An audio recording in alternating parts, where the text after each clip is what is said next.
Hey, Christy Mattoon from Rewire. Thank you for being here with me today.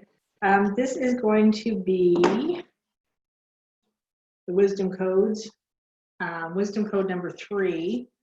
We're still in protection, is what this whole chapter is about. And there's one more after this that is still in protection. And so I hope these are helpful. I hope you're enjoying them. I'm finding it super interesting. And this one took me a little bit longer to process. I'll be totally honest with you.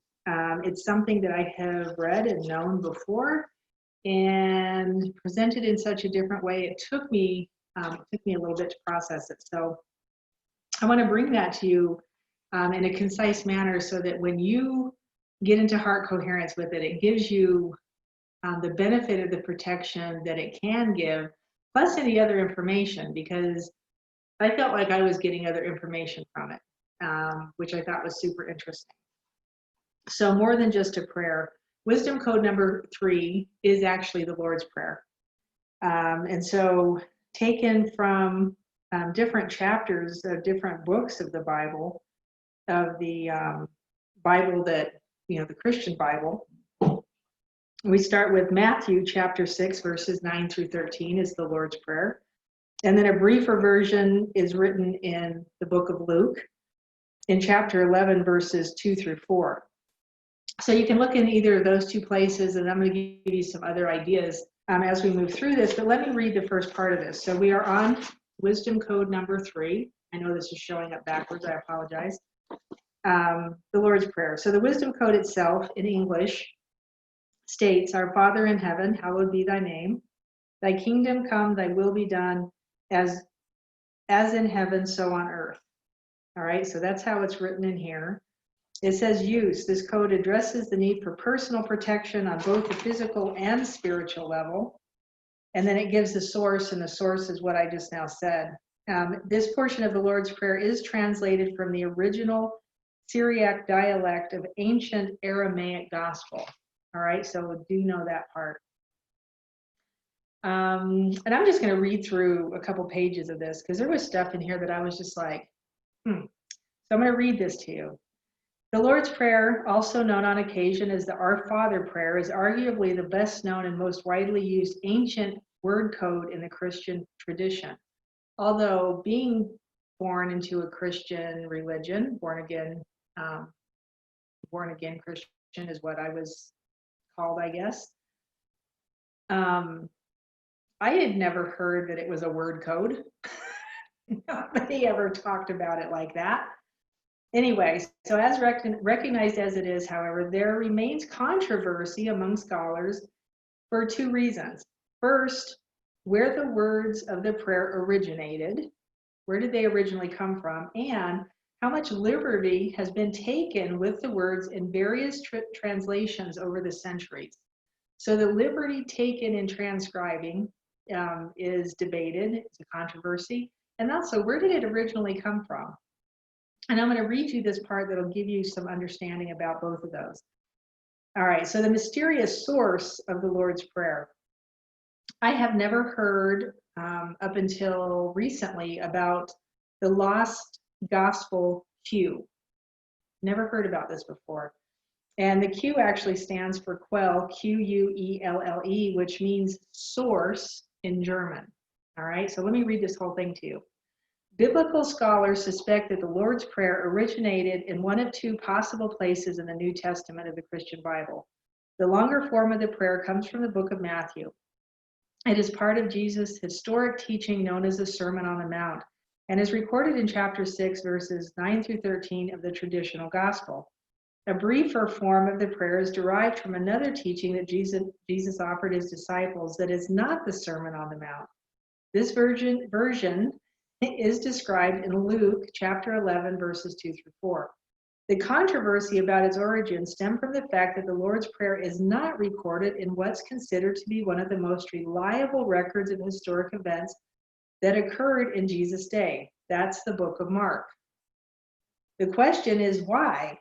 Why would it be noted in the books of Matthew and Luke, yet would be curiously absent in Mark? The answer has emerged with the discovery of a hidden yet revered biblical gospel discovered only recently.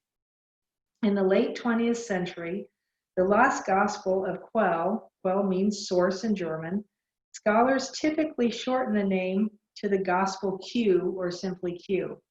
The gospel Q did not appear suddenly or obviously like the lost gospel of Thomas, which was discovered intact by two brothers in a sealed jar near the Egyptian village of the Nag Hammadi in 1945, for example, nor like the Dead Sea Scrolls, which were discovered intact in the Qumran caves of the Judean desert between the late 1940s and the early 1950s. In fact, it does not exist today as a standalone text. Rather, the lost gospel emerged slowly over a period, emerging from within the paragraphs and pages of already existing text. It was only through meticulous and scholarly work of text comparison among various translations of different gospels that the gospel Q was eventually recognized by 20th century biblical scholars. I'm describing, and I'm is Gregg Braden, the author of this book. I'm describing gospel Q here because it holds the key to the protective wisdom of wisdom code number 3. The version of the Lord's Prayer in gospel Q represents its oldest version, in which are preserved what are believed to be the original words that Jesus shared with his followers.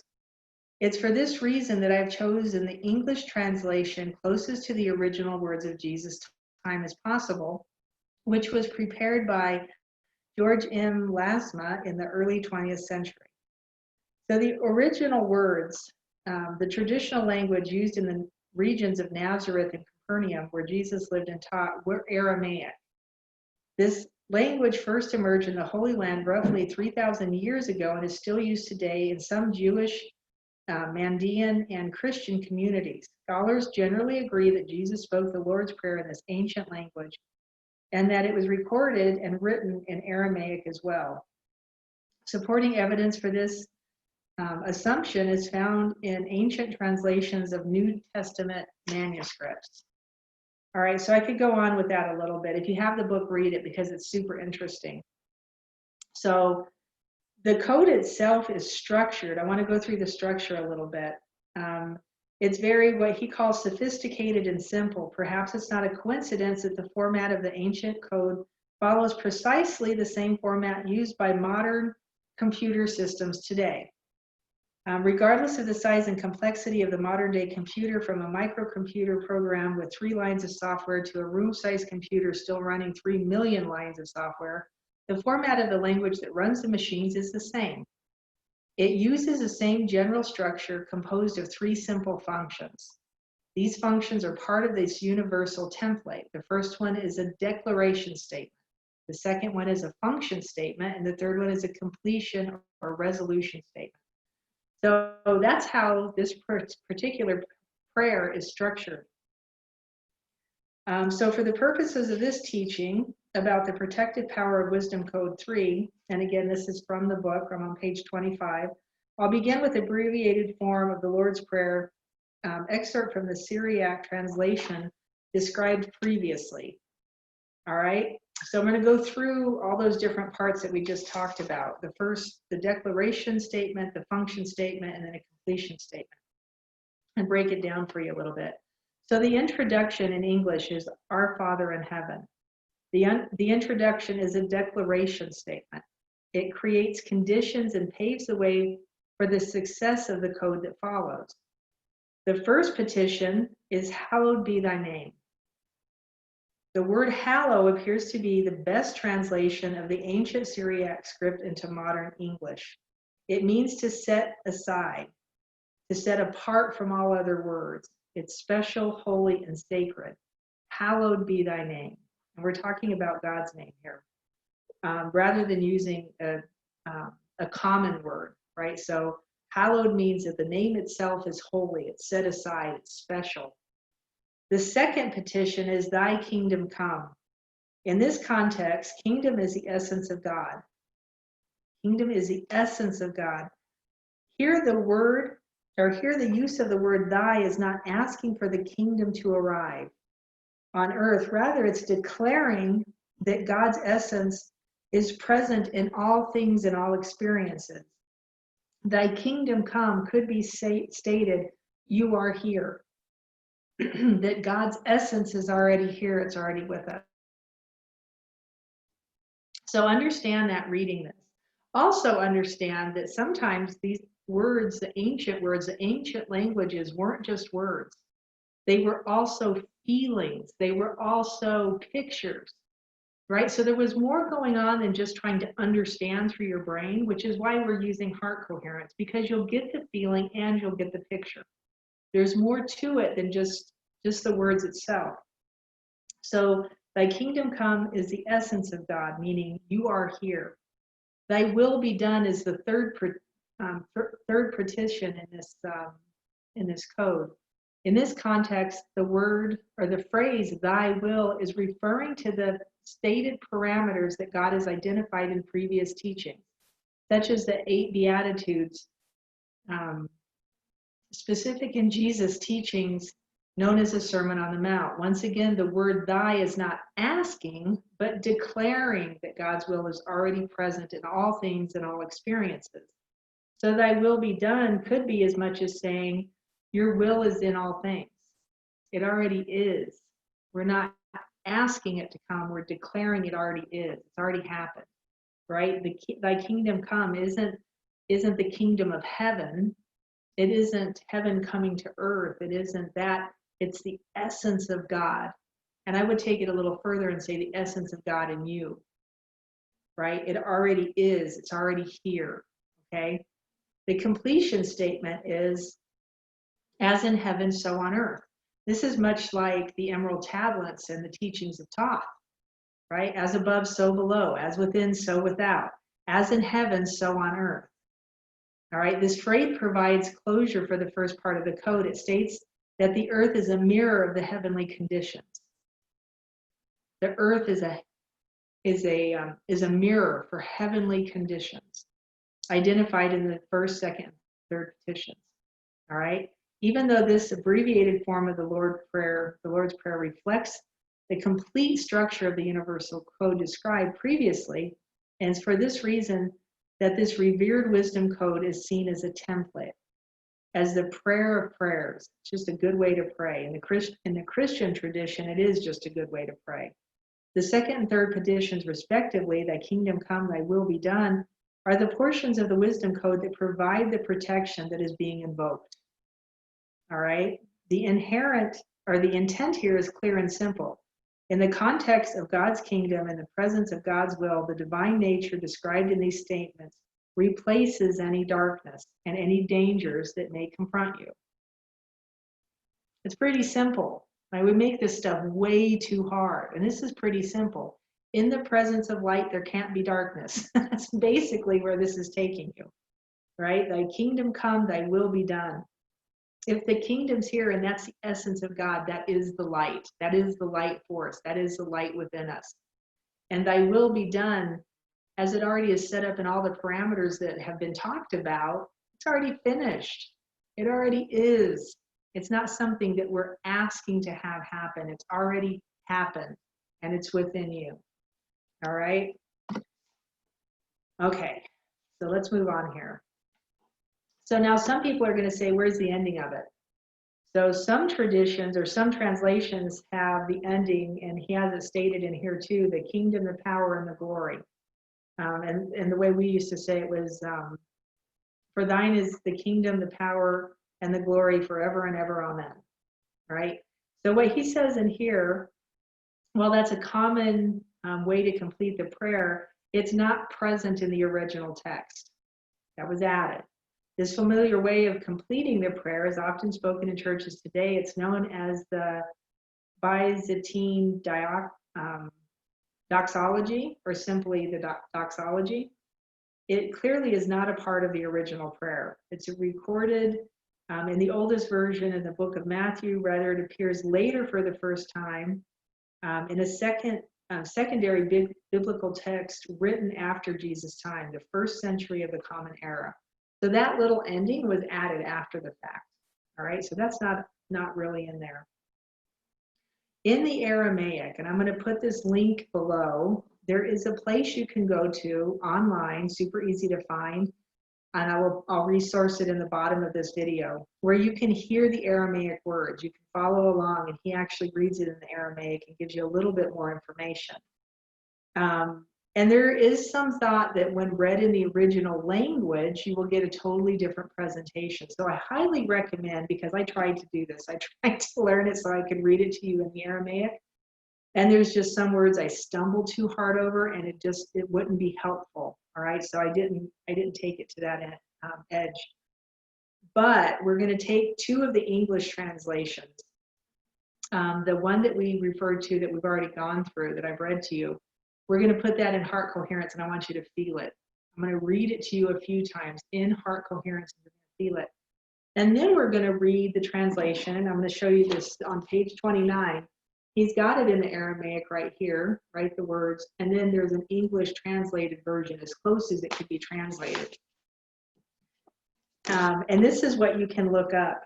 It's the resource that I'm going to stick in a link in this video. It's also in the back of this book. So it actually says, for those of you who would like to experience the sound and feeling of the actual words spoken, right, go to this link that I'm going to put, because when you hear them, it gives you a totally different feeling, right? The sound vibration of it inside your body awakens something different within you. It just does, okay? And I would say practice saying it in the Aramaic. Even if you can't quite get it, just sit there and feel it while you're saying it and reading along with this guy. All right, so we're going to start with the original, we're going to actually start with the one that's in the Christian Bible today. So the one that we're using for this purpose is, Our Father in heaven, hallowed be thy name, thy kingdom come, thy will be done, as in heaven, so on earth. All right, and I'm going to read that to you a few times. We're going to get heart coherent first, and then I'm going to tell you to feel it. And I'm going to tell you just to notice what it feels like. Notice if you see pictures, notice if you get some other, things popping through your heart. You want to be in your heart. You don't want to be in your brain doing this, because your brain's going to give you all kinds of static and misinformation. Be in your heart doing this. And then I'm going to come back and I'm going to read the approximate English translation from the Aramaic words. Goodness sakes, let me take a drink. So the approximate English translation is this. O birther, father, mother of the cosmos, you create all that moves in light. Focus your light within us. Make it useful as the rays of a beacon showing the way. Create your reign of unity now through our fiery hearts and our willing hands. Your one desire then acts with ours, as in all light, so in all forms. Grant what we need each day in bread and insight, substance for the call of growing life. Loose the cords of mistakes binding us. As we release the strands of what we hold of others' guilt, don't let us enter forgetfulness. Don't let us enter forgetfulness, but break the holds of unripeness. From you is born all ruling will, the power and the life to do, the song that beautifies all. From age to age it renews. Truly, power to these statements. May they be the source from which all my actions grow. Sealed in trust and faith, amen. That's the approximate English translation from the original Aramaic words. How it got all the way over here to 3 sentences. Our Father in heaven, hallowed be thy name, thy kingdom come, thy will be done, as in heaven, so on earth. It's an interesting difference, and I want you to feel it. So let's get into heart coherence. Take 3 nice big breaths. Big inhale. Nice long deep exhale. As you inhale, let your body relax. Pull oxygen and energy all the way to the top of your head. And as you exhale, feel it circulating back down through your body. Let it move all the way down to the bottom of your feet, nice and long and slow. start to move into compassion, move into gratitude as you inhale, pulling oxygen and energy all the way to the top of your head. And as you exhale, placing your hands over your heart, bringing all of your awareness and focus into your heart space. Come into a normal paced breath. Become aware that you're aware. All of your focus, all of your intention inside the center of your heart space.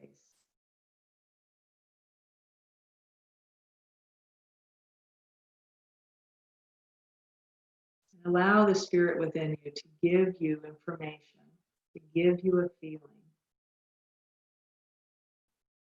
Allow your heart to open.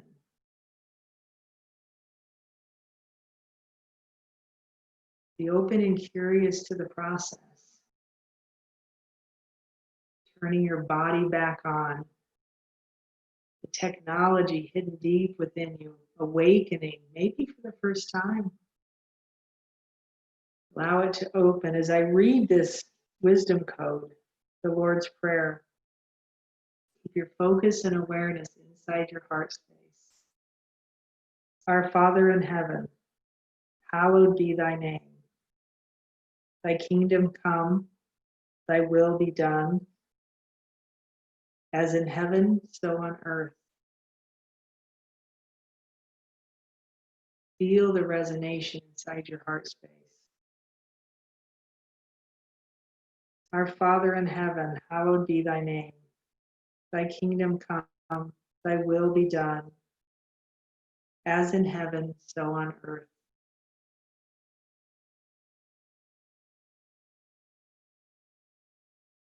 Allow yourself to feel what that feels like. In the depths of your heart, notice. Notice a sense of peace, a sense of strength.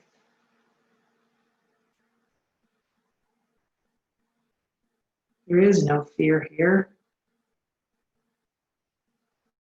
But inside the depths of your heart, our Father in heaven, hallowed be thy name. Thy kingdom come, thy will be done, as in heaven, so on earth. Breathe and release. Breathe. All of your focus and awareness is inside your heart, feeling the resonation of the power of those words. Now I want you to keep your focus inside your heart space, but hear the words that I'm about to read as the approximate English translation of the original Aramaic words. O birther, father, mother of the cosmos, you create all that moves in light. Focus your light within us. Make it useful as the rays of a beacon show the way. Create your reign of unity now through our fiery hearts and willing hands. Your one desire then acts with ours, as in all light, so in all forms. Grant what we need each day in bread and insight, substance for the call of growing life. Loose the cords of mistakes binding us as we release the strands we hold of others' guilt. Don't let us enter forgetfulness, but break the hold of unripeness. From you is born all ruling will, the power and the life to do, the song that beautifies all, from age to age it renews. Truly, power to these statements. May they be the source from which all my actions grow, sealed in trust and faith. Amen. And breathe.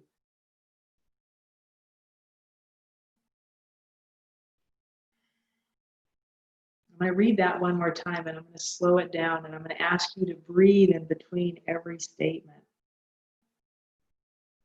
Here we go.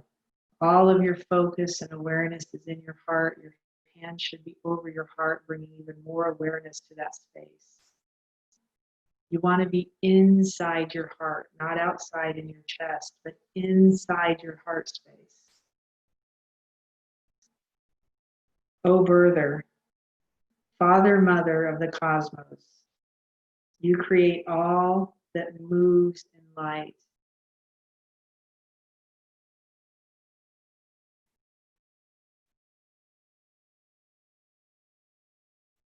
Focus your light within us. Make it useful as the rays of a beacon shows the way.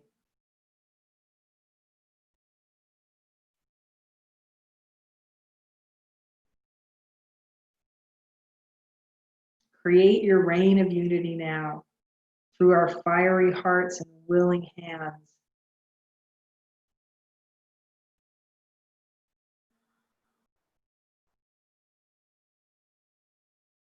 Your one desire then acts with ours, as in all light, so in all forms.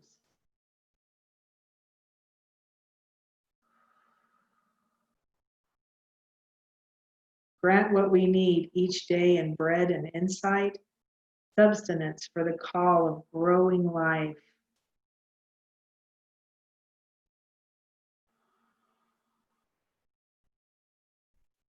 Loose the cords of mistakes binding us as we release the strands we hold of others' guilt.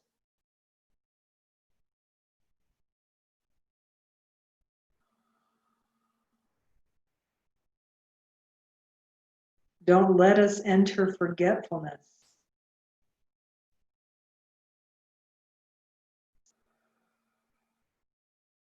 But break the hold of our unripeness.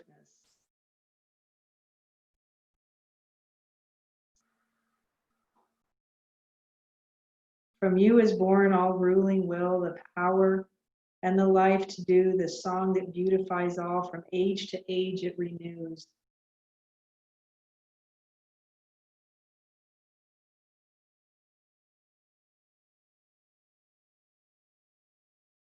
Truly, power to these statements. May they be the source from which all my actions grow, sealed in truth and faith. Amen. Just sit and feel that. Notice it.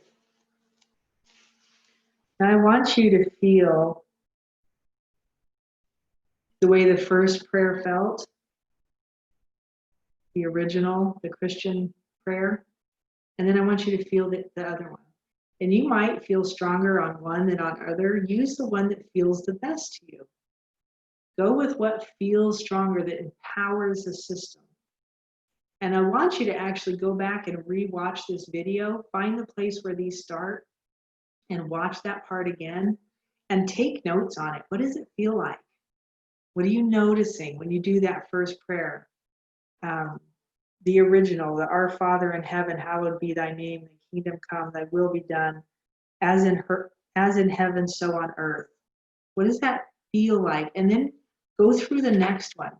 Even go through it with the breaths and notice what it feels like. Try and really pay attention to the words. Hear, see, feel, sense the words. And even in the first one, see, feel, sense the words. If you read this first one, hallowed be thy name, thy kingdom come, and you think that heaven is drawing nearer, but it really means that God's presence, God's essence is here. It's two different meanings, so try and pay attention to the way it makes you feel when you think about it, even those different ways. If you're thinking, though, do remember you're in your brain and not in your heart space. Notice what you see when you're feeling God's essence here with you now. What does it feel like? Thy will be done. It's finished. It's already finished. It's already done. What does it feel like? What are you sensing? What are you noticing deep inside you? Those are the questions I would be asking myself. And then I would come back and I would do this other one again. And if you can, head over to the site. I'm going to post it at the end of this video. Head over to this place and listen to it in the Aramaic. I wish I could read it for you and do it any justice. I just can't. I'll keep practicing though, and maybe I will someday, but right now it's just not coming out clear enough and just go over there and listen to it. It's taken apart for you already, so you can click on a box and listen to the first phrase and just inhale it, pull it into your system. Be heart coherent when you're listening to these words. Listen to it first, maybe from a brain state, so you can figure out what's going on, and then sit there and pull it in from a heart coherent state. All right. I hope this is good. I hope this helps. Wisdom code number 4 is the Gayatri mantra. It's a mantra which is known as a Gayatri mantra. It is addressing personal protection as well as the need to clear personal obstacles. So this is actually from the Rig Veda. So this is Indian. We will do that one next time. I'm probably going to try and do that tomorrow. I had to sit on this other one a little bit longer than I expected to, but I hope this helps you. I hope it's giving you something different to chew on. And I know from the Christian community, there will be backlash. There always is. And all I can say is there's more than what you think there is. It's not what you think it is, which is just such an interesting thing when you really start trying to dig in and understand the bigger scope of all of this. And I hope it helps you. I hope it helps you grow. I hope it gives you some other substance to chew on. If it's not for you, walk away. If it's not for you, walk away. That's all I can say to you. All right. God bless you. I love you. I'm grateful for you. And I will see you again on the next Wisdom Code with Gregg Braden.